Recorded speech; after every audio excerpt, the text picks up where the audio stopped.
Hello, नमस्कार बच्चों। कैसे हैं आप लोग? आशा है आप सभी लोग अच्छे होंगे, बढ़िया होंगे। मैं कृष्णा गुप्ता आपके अपने यूट्यूब चैनल लक्ष्य विथ कृष्णा पर आपका स्वागत करते हैं। आज हम कक्षा 10 के गणित के पहले चैप्टर, जिसका नाम वास्तविक संख्याएं रियल नंबर्स है, उनके पहले अध्याय का पहले प्रश्नावली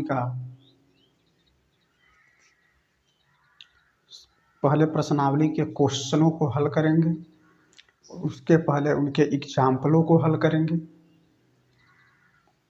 और बहुत ही आसान तरीका से, एकदम जादुई तरीका से, ताकि आप सभी लोगों को एकदम बिल्कुल अच्छी तरह से समझ में आ जाए। तो चलिए देखते हैं पहला एग्जाम्पल।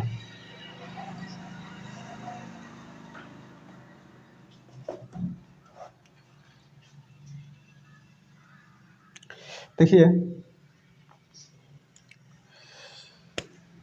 एग्जाम्पल पहला जो है,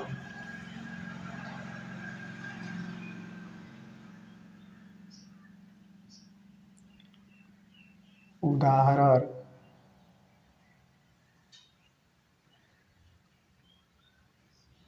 पहला।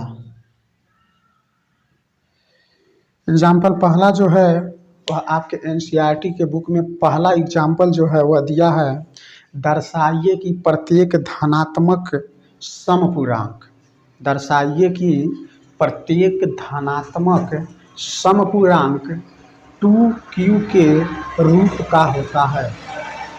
दर्शाना है मतलब सिद्ध करना है कि प्रत्येक धनात्मक समपूर्णांक जो होता है वह 2q के रूप का होता है, तथा प्रत्येक धनात्मक विषम पूर्णांक जो होता है वह 2q+1 के रूप का होता है, जहाँ q कोई पूर्णांक है। आपको सिद्ध करना है, ये दर्शाना है कि प्रत्येक धनात्मक समपूर्णांक 2q के रूप का होता है। जैसे प्रत्येक धनात्मक समपूर्णांक जो है वह 2q के रूप का होता है और विषम पूर्णांक 2q+1 के रूप का होता है, जहाँ ये q जो है कोई एक पूर्णांक है, कुछ भी है, चाहे 1 है, 2 है, 3 है, जो भी है। ठीक है, तो इसको सिद्ध करना है। तो चलिए हम चलते हैं। अच्छा, देखिए हमको क्या सिद्ध करना है, यहाँ पर ध्यान दीजिएगा। 2q के रूप में सिद्ध करना है। ठीक है, क्या सिद्ध करना है? 2q के रूप में सिद्ध करना है। तो हम यहाँ पर मान लेंगे, यहाँ पर सॉल्व करेंगे।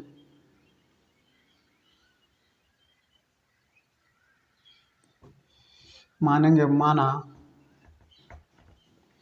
माना ए एक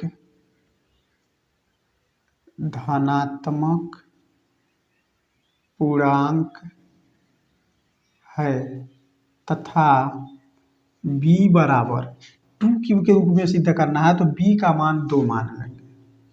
ठीक है, हम उसी पर सिद्धांत पर, इसके पहले जो हम पढ़े थे यूक्लिड विभाजन प्रमेयिका, उसी प्रमेयिका के आधार पर इस क्वेश्चनों को सॉल्व करेंगे।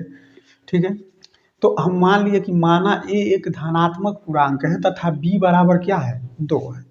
ठीक है, तब ए बराबर क्या मिले? तब ए बराबर BQ+R से।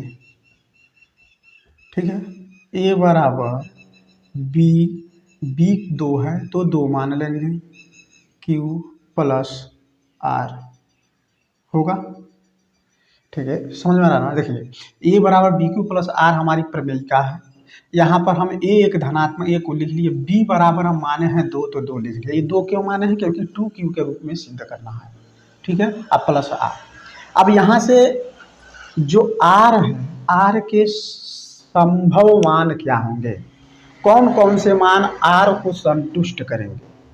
ठीक है, तो देखें कौन कौन से मान R को संतुष्ट करेंगे। यहाँ लिखेंगे R के संभव मान क्या क्या होगा? आर का मान हम बताए थे आपको कि आर जो होता है उसका मान जो होता है वह हमेशा बी से छोटा होना चाहिए तथा जीरो के बराबर या जीरो से बड़ा होना चाहिए। तो यहाँ बी का मान 2 है, तो जायज बात है आर का मान 2 से छोटा होना चाहिए तथा जीरो से बड़ा और शून्य से बड़ा और शून्य के बराबर होना चाहिए। तो एक तो शून्य के बराबर मतलब शून्य ले लिए, और एक शून्य से बड़ा भी होना चाहिए। शून्य से बड़ा 1 भी होता है, शून्य से बड़ा 2 भी होता है, लेकिन 2 नहीं लेंगे। क्यों नहीं लेंगे? क्योंकि यहाँ बी 2 है और आर का मान बी से छोटा होना चाहिए, यानी कि 2 से छोटा होना चाहिए, यानी शून्य और 1, बस यही इसके संभव मान होंगे। ठीक है, यही इसके क्या होंगे? संभव मान होंगे। अब इन मानों को इसमें रख दें, तो लिखें, पहला मान लिखेंगे आर बराबर शून्य रखने पर। ठीक है, तो आर बराबर जब शून्य रखेंगे तो ए बराबर होगा 2q प्लस आर के जगह शून्य, या यहाँ से ए बराबर हो जाएगा 2q। ए बराबर क्या हुआ? 2q हुआ। ठीक, अच्छा, आर बराबर 1 रखें। आर बराबर 1 रखने पर, ठीक है, आर बराबर इसी में रखेंगे, तो आर बराबर 1 रखने पर 2q प्लस 1 हो गया। 2q प्लस 1 हो गया। अब यहाँ आप देखिए, हम जानते हैं सम संख्या जितनी होती है, सम पूर्णांक, जितना भी सम पूर्णांक होता है और जितना भी विषम पूर्णांक होता है, विषम पूर्णांक। सम पूर्णांक किसको कहते हैं? 2 से जो विभाज्य है, 2 से विभाज्य सम होता है, और जो 2 से विभाज्य नहीं होता वह विषम होता है। तो देखिए ये 2 से विभाज्य है, 2q को लीजिए, 2q को 2 से काटिए, देखिए कट जाता है, 2 कम कट गया ना, यानी q बच गया। अच्छा, 2q प्लस 1 को लीजिए, काटिए, 2 से काटिए, कटेगा ना, ऐसा नहीं काटेंगे, ये टोटल एक संख्या है ना, ये टोटल एक संख्या है। अगर हम यहाँ q का मान, अगर यहाँ पर मान लीजिए q का मान 1 रखें तो 2 आएगा, 2 रखें तो 4 आएगा। ठीक है, 1 रखें तो 2 आ रहा है, 2 रखें तो 4 आया, 3 रखें तो 6 आएगा। लेकिन यहाँ पर अगर जो वही मान रखते जाए, 1 रखेंगे तो 2 1 3 हो गया, समझिए। अगर यहाँ पर q का मान 2 रखा तो 2 दूना 4 1 5 हो गया। अगर 3 रखें तो 3 दूना 6 1 7 हो गया। तो ये सभी 2 से क्या कटेंगे? नहीं कटेंगे, तो ये विषम हो गया। तो विषम वाला क्या आ रहा है? ये आ रहा है। सम वाला क्या आ रहा है? ये आ रहा है। और तो अतः क्या हो गया? अतः यहाँ पर सिद्ध हुआ कि प्रत्येक धनात्मक सम पूर्णांक 2q के रूप का तथा प्रत्येक धनात्मक विषम पूर्णांक 2q प्लस 1 के रूप का होता है। तो यहाँ से हम लिखेंगे क्या?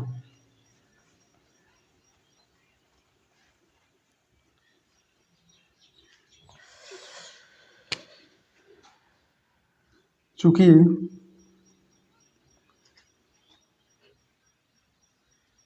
समपूर्णांक 2 से विभाज्य होता है तथा विषम पूर्णांक 2 से विभाज्य नहीं होता है, इसलिए ये 2 से विभाज्य, ये 2 से विभाज्य नहीं है, इसलिए 2q, इसलिए ऐसे लिखना, इसलिए प्रत्येक धनात्मक समपूर्णांक 2q तथा विषम पूर्णांक 2q प्लस 1 के रूप का होता है। समझ में आ गया? ध्यान समझिएगा, सिद्ध करना था कि प्रत्येक धनात्मक समपूर्णांक 2q के रूप का तथा प्रत्येक धनात्मक विषम पूर्णांक 2q प्लस 1 के रूप का होता है। तो इसके लिए हम क्या कर लेंगे, मान लेंगे, माना ए एक धनात्मक पूर्णांक है, ए एक क्या है, धनात्मक पूर्णांक है, तथा बी को मान लेंगे, चूंकि 2q के रूप में सिद्ध करना है तो इसलिए b बराबर 2 मान लेंगे। अब हमारा जो यूक्लिड विभाजन प्रमेयिका जो प्रमेय है उस प्रमेय को लेंगे, a बराबर बी क्यू प्लस आर को लेंगे, और उसके बाद यहाँ पर a बराबर b का मान 2 माने हैं, 2 रख दिए और इसको एक समीकरण बना लेंगे, मान लेंगे कि ये एक समीकरण है। ठीक है, अब यहाँ से हम r के संभावित मान कौन कौन से मान इस r को संतुष्ट करते हैं उसको देखेंगे। तो कौन कौन से, हम जानते हैं r का जो मान है वह सदैव b से छोटा होना चाहिए, जो कि b का मान यहाँ 2 है, 2 से छोटा हो और 0 से बड़ा और 0 के बराबर हो। तो एक 0 ले लिए, एक 1 ले लिए, यही तो है, दोनों 2 से छोटा भी है और 0 से के बराबर और 0 के बराबर और 0 से बड़ा भी है। अब क्या करेंगे, ये बारी बारी जो भी r के मान आएंगे इसमें रखेंगे, ये जो समीकरण हम बनाए हैं। तो r का मान पहले अगर 0 रख रहे हैं तो 2q प्लस r के जगह 0 यानी a बराबर 2q मिल गया। अगर r का मान 1 रख रहे हैं तो 2q प्लस 1 मिल गया। और हम जानते हैं कि जो भी समपूर्णांक होते हैं वो 2 से विभाज्य होते हैं, 2 से पूरा पूरा कट जाते हैं। तो जब 2 से पूरा पूरा ये वाला कट जा रहा है तो ये क्या हो गया, समपूर्णांक हो गया। और जो 2 से पूरा पूरा नहीं कटता विषम होते, ये 2 से पूरा पूरा नहीं कटेगा तो ये विषम हो गया। अतः सिद्ध कर सकता, अतः ये सिद्ध हुआ कि प्रत्येक धनात्मक समपूर्णांक जो होता है वह 2q के रूप का होता है, तथा प्रत्येक विषम पूर्णांक जो होता है वह 2q प्लस 1 के रूप का होता है। ठीक है, समझ में आया, नोट कर लीजिए, स्क्रीनशॉट ले लीजिए, अगले क्वेश्चन की तरफ चलते हैं।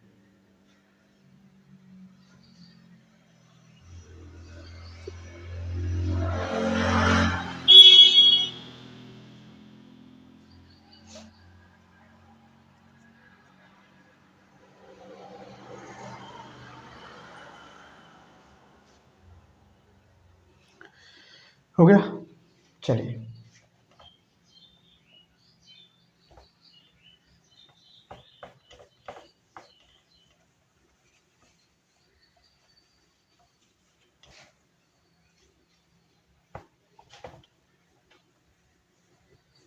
एकदम आसान तरीका से, बिल्कुल आसान तरीका से, जादुई तरीके से सवाल को समझिए। देखिए, अब एग्जाम्पल नंबर 2 दूसरा देखते हैं। दूसरा क्वेश्चन क्या कह रहा, दर्शाइए कि धनात्मक विषम पूर्णांक 4q प्लस 1 या 4q प्लस 3 के रूप का होता है। दर्शाना है, दूसरा एग्जाम्पल कह रहा है कि दर्शाइए कि प्रत्येक धनात्मक विषम पूर्णांक जो होता है, ठीक है, धनात्मक विषम पूर्णांक जो होता है वह 4q प्लस 1 या 4q प्लस 3 के रूप का होता है। तो फिर वैसे ही मानेंगे, सेम वही कंडीशन लागू करेंगे। यहाँ पर माना ए एक धनात्मक पूर्णांक है तथा यहाँ पर 4q के रूप में सिद्ध करना है तो b बराबर 4 मानेंगे, b बराबर 4। ठीक है, लेंगे फिर वही प्रमेय लेंगे, a बराबर बी क्यू प्लस आर से। ठीक है, तो a बराबर बी क्यू प्लस आर से जब लेंगे तो यहाँ पर हमारा a बराबर b का मान 4 माने हैं, 4 हो गया, 4q प्लस आर मिलेगा, इसको हम मान लेंगे एक समीकरण। ठीक है, अब आर के यहाँ संभव मान क्या क्या होंगे बताइए, फटाफट बताइए। आर के संभव मान, आर के संभव मान देखिए क्या क्या होगा। आर का संभव मान देखिए, ये जो 4 है 4 से छोटा हो और 0 से शुरू कर देंगे, बस ये समझ लीजिए, सीधा सीधा समझिए, ज़्यादा गहराई तक सोचने की कोई ज़रूरत नहीं है। 0 से उठाइए और जो b का मान है उससे एक कम तक ले जाइए। तो 0 से उठाइए, 0 ले लेंगे, ठीक है, 0 ले लिए, 1 ले लिए, 2 ले लिए, 3 ले लिए, आगे नहीं, क्योंकि ये 4 है, 4 से कम तक ले जाएंगे। समझ आया ना, 0 से उठाइए, छोड़िए कैसे होगा कैसे नहीं होगा, बस 0 से उठाइए और जो b का मान है उससे एक कम तक लेकर जाइए, यही आर के संभव मान हो जाएंगे। Is that clear? चलिए तो आर के ये संभव मान हो गए 0, 1, 2, 3। अब यही मान इसमें रखेंगे तो लिखेंगे क्या, आर बराबर 0 रखने पर किस में रखेंगे, यही सब समीकरण में रखेंगे। तो ए बराबर 4 क्यूब प्लस आर की जगह 0 रखेंगे तो यहाँ से ए बराबर मिल जाएगा 4 क्यूब। ठीक है, आर बराबर 1 रखें, आर बराबर जब 1 रखेंगे तो ए बराबर मिलेगा, देखिए 4 क्यूब आप प्लस आर की जगह 1 रख दीजिए तो 4 क्यूब प्लस 1 मिल गया। आर बराबर 2 रखने पर, जब आर बराबर 2 रखेंगे तो देखिए ए बराबर 4 क्यूब प्लस आर के जगह 2 रख दीजिए। अच्छा, इसको हम ऐसे कर सकते हैं, या ए बराबर यहाँ से 2, देखिए 2 कॉमन है ना, यहाँ भी 2 है यहाँ भी 2 को कॉमन कर लें तो यहाँ बचेगा 2 क्यूब आप प्लस यहाँ बचेगा 1, 2 क्यूब प्लस 1, ये हो गया 1। ठीक है, ये क्यों ऐसे की है अभी समझ में आ जाएगा। फिर ए बराबर, अब आर बराबर आर बराबर 3 रखने पर, 3 रखने पर आर बराबर 3 रखने पर तो ए बराबर 4 क्यूब प्लस, यही है 4 क्यूब प्लस आर के जगह पर 3, इसमें तो कॉमन कुछ है नहीं, तो कॉमन क्या। चलिए अब देखते हैं इससे हमको क्या मिला।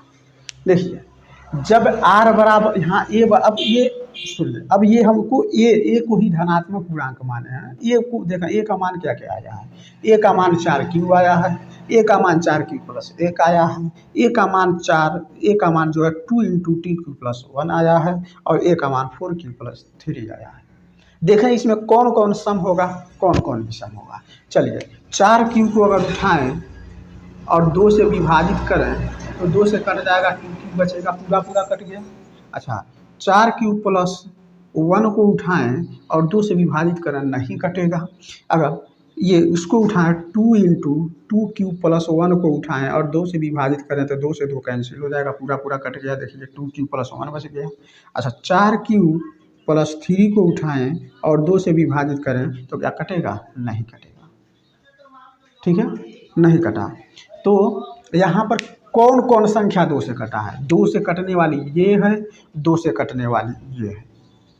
अब जो 2 से नहीं कटता वही विषम होता है, जो 2 से नहीं कटता है वही क्या होता है, विषम होता है। तो कौन कौन 2 से नहीं कट रहा है, ये 2 से नहीं कट रहा है, ये 2 से नहीं कट रहा है, तो यही हमारा विषम संख्या है। इज इट क्लियर, समझ में आया ना। जो 2 से नहीं कटा वही तो विषम है ना। तो हमको यही ये 4 क्यूब प्लस 1 और 4 क्यूब प्लस 3 यही क्या है, विषम है। यही दोनों तो 2 से नहीं कटे, समझ में आया ना। चलिए तो हम देखेंगे क्या, ठीक है, चूंकि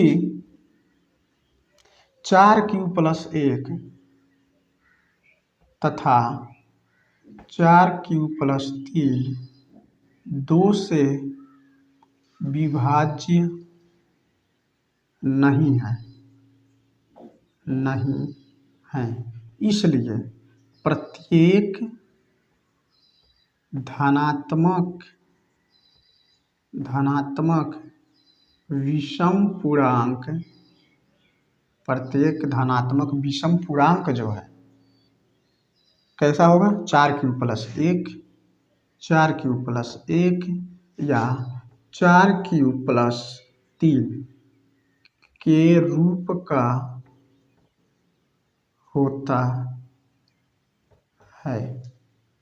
ठीक है, 4 से बड़ा कोई भी धनात्मक विषम पूर्णांक उठाइए इसी रूप का आएगा, या तो इस रूप का होगा या तो इस रूप का होगा। 4 से बड़ा हो कोई भी विषम पूर्णांक उठाइए, देख लीजिए। ठीक है ना, ये तो सिद्ध हो गया ना, ये सिद्ध हो गया। चलिए हम आपको थोड़ा सा दिखाई देते हैं। इस 4 से बड़ा एक विषम पूर्णांक 5 होता है, 5 को हम लिख सकते हैं 4 गुणे 1 प्लस 1, यही 1 क्यू का मान है, ये 1 ही क्यू है। तो देखिए 4 क्यू प्लस 1 हुआ। 4 से बड़ा धनात्मक पूर्णांक और क्या होता है, एक 7 होता है। 7 बराबर हम क्या लिख सकते हैं, 4 गुणे 1 प्लस 3। तो देखिए ये क्यू का मान 4 क्यू प्लस 3 के रूप। 4 से बड़ा धनात्मक पूर्णांक 11 होता है कि नहीं, 11 बराबर हम क्या लिख सकते हैं, 4 गुणे 2+3, 4 दूनी 8, 8 3 11, यही क्यू का मान है। देखो 4 क्यू+3 के रूप का हुआ। ठीक है, समझ में आया? तो इस तरह से होता है। प्रत्येक धनात्मक विषम पूर्णांक जो है वह या तो 4 क्यू+1 के रूप का या 4 क्यू+3 के रूप का होगा। नोट करिए, स्क्रीनशॉट ले लीजिए। चलिए, हो गया, आगे देखते हैं।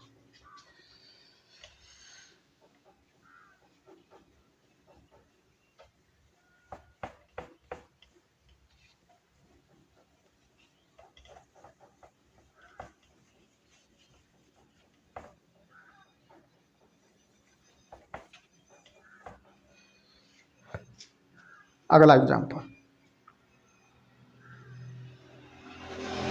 एग्जाम्पल है एनसीईआरटी का ही है। एनसीईआरटी का अगला एग्जाम्पल है 4052 और 12576 का एचसीएफ यूक्लिड विभाजन एल्गोरिथ्म की सहायता से ज्ञात किया। क्या क्या है? 4052 है,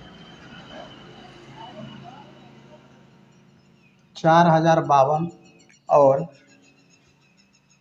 12576, 12576। ठीक है, इनका एचसीएफ ज्ञात करना है, मौसल ज्ञात करना है। और किसकी सहायता से? यूक्लिड विभाजन एल्गोरिथ्म की सहायता से। जो यूक्लिड विभाजन प्रमेयिका है, उस प्रमेयिका को लागू करके दो या दो से अधिक संख्याओं के एचसीएफ ज्ञात करने को ही यूक्लिड विभाजन एल्गोरिथ्म कहते हैं। पिछली कक्षा में आपको बताए हैं।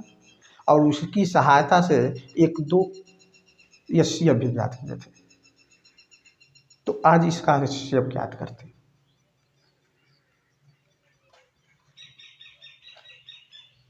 आइए देखते हैं।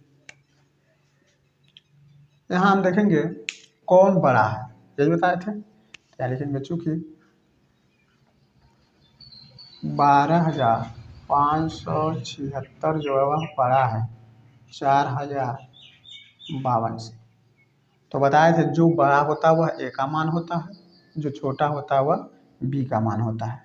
तो इसलिए यहाँ ये बराबर हो जाएगा 12576 और बी बराबर हो जाएगा 4052। अब लागू करेंगे प्रमेयिका। ए बराबर BQ+R। ए का मान रख देंगे 12576 बराबर बी का मान क्या है? 4052 गुणे। अब इसके बाद क्या करते हैं? क्यू और आर का मान अपने आप ज्ञात करते हैं। तो कैसे ज्ञात होगा? 12576 में 4052 से पहले भाग करेंगे। चलिए देखते हैं। 12576 में भाग कर 4052 से। अगर 2 बार में करें तो 8000 आएगा। चूँकि 4 है तो 8 के आस तकरीबन आएगा। 3 करेंगे तो तकरीबन कितने बार में आएगा? 4 क्या 12 हो जाएगा। लेकिन 52 का अगर 3 बार में गुणा करेंगे तो कितना आएगा? 3 दूना 6, 3 5, चलिए 3 बार में चला जाएगा। तो 3 दूना 6, 3 5 15, 3 0 1 और 3 चौको 12। घटा लें 0, 7 में से 5 गया 2, 5 में से 1 गया 4। ये हमारा क्यू का मान हो गया और ये किसका मान हो गया? ये जो है वो आर का मान हो गया। ये क्यू का मान और ये आर का मान। तो रख रहे हैं क्यू के जगह पर 3 प्लस आर के जगह पर आया है 420। यहाँ आर बराबर नहीं है 0। और हम बताए थे कि एचसीएफ ज्ञात करते समय ये तब तक लागू करते चलते हैं, तब तक इसी प्रक्रिया को करते चलते हैं जब तक आर का मान 0 के बराबर न हो जाए। तो चला अब आगे चला। और जब यहाँ आर का मान 0 के बराबर नहीं हुआ तो अब ए का मान कौन होगा? बी जो है ए का मान हो जाएगा। आर का मान जो है वह क्या हो जाएगा? बी का मान हो जाएगा। ठीक है, इन दोनों में देखेंगे कौन बड़ा है, तो जो बड़ा है वह ए का मान हो गया, ये वाला बड़ा है यानी ए का मान हो गया। फिर क्या करेंगे,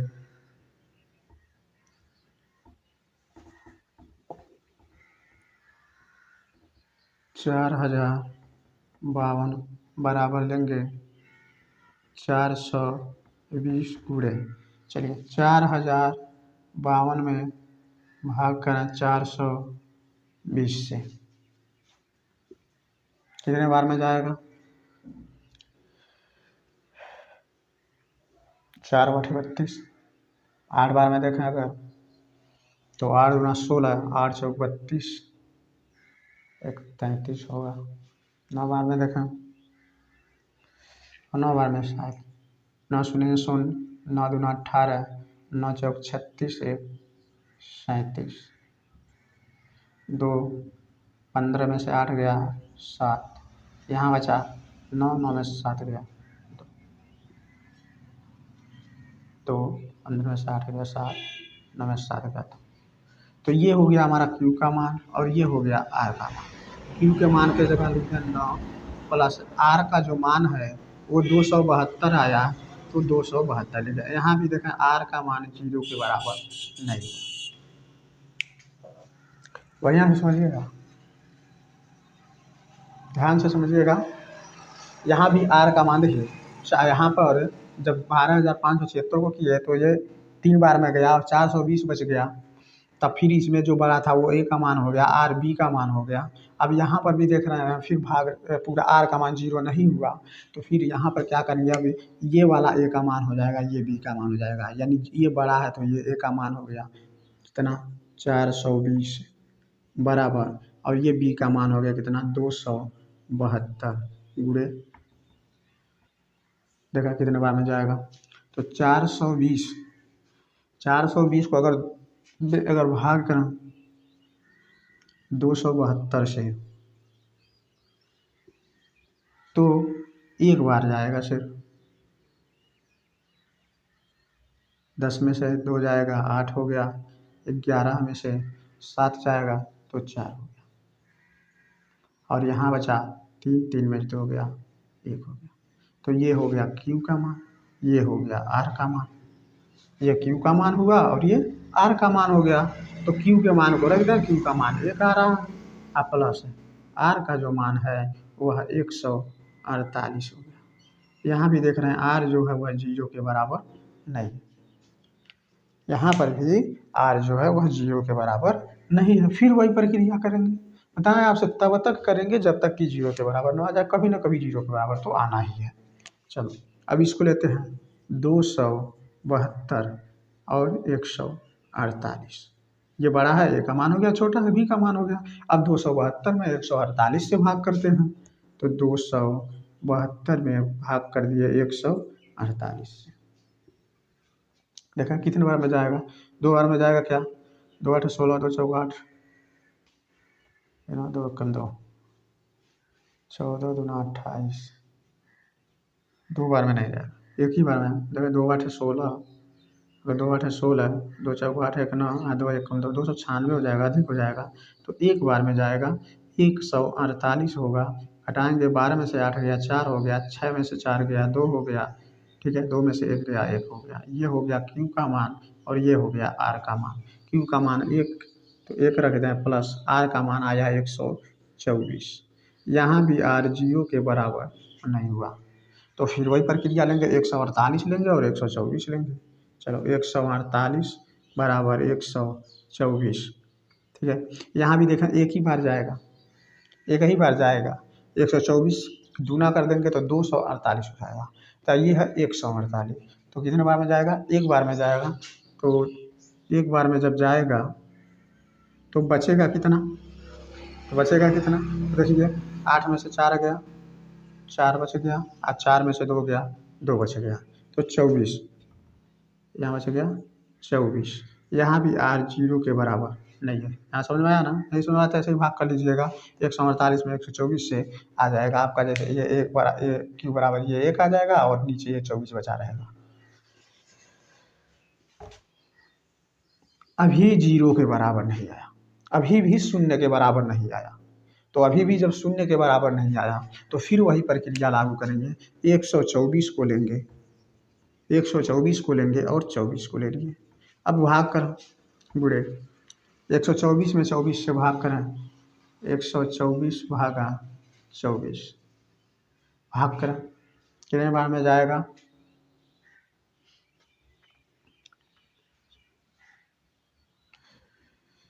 देखिए 6 बार में अगर देखा तो 6 चौक 24 6 दूनी 12 तो 14 हो जाएगा, अधिक हो जाएगा। 5 बार में देखा 5 चौक को 20, 5 दूना 10 2 12, कितने बार में गया? 5 चौक को 20, 5 दूना 10 2 12, तो बचा कितना? 4। ये हो गया किसका मान? ये हो गया Q का मान और ये हो गया R का मान। तो Q का मान कितना आया? 5 आया। R का मान कितना आया? 4 आया।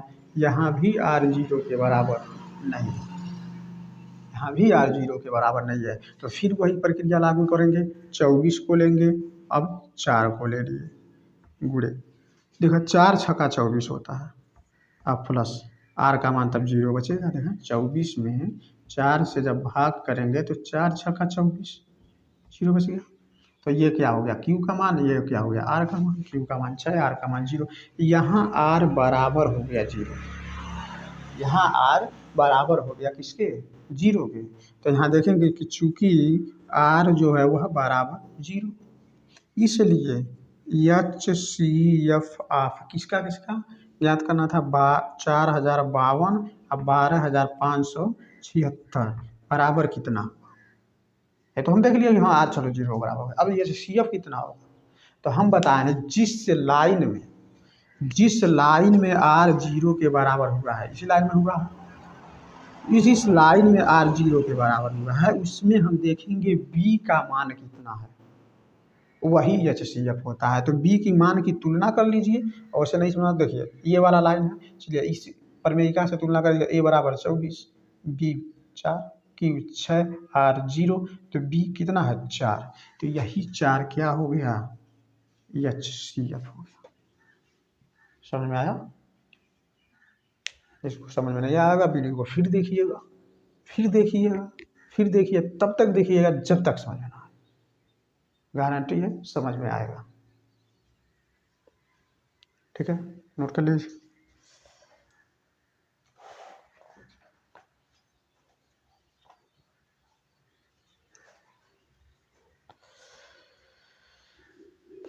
नोट हो गया?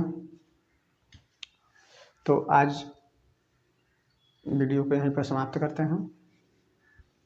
आप लोग घर जाइए, सॉरी मतलब आप लोग वीडियो को देखने के बाद इसी के आधार पर क्वेश्चन को लगाइएगा, सॉल्व करिएगा। जो नहीं आएगा कमेंट बॉक्स में पूछिएगा। हाँ, और चैनल को सब्सक्राइब कर दीजिए, अपने दोस्तों को शेयर कर दीजिए, कह दीजिए, उनसे भी कह दीजिए कि अब अपना कलम और कॉपी लेकर के बैठ जाएं बिना फीस की कोचिंग के लिए।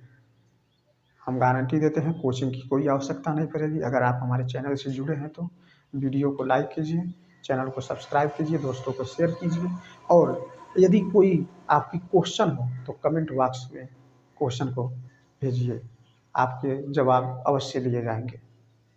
धन्यवाद।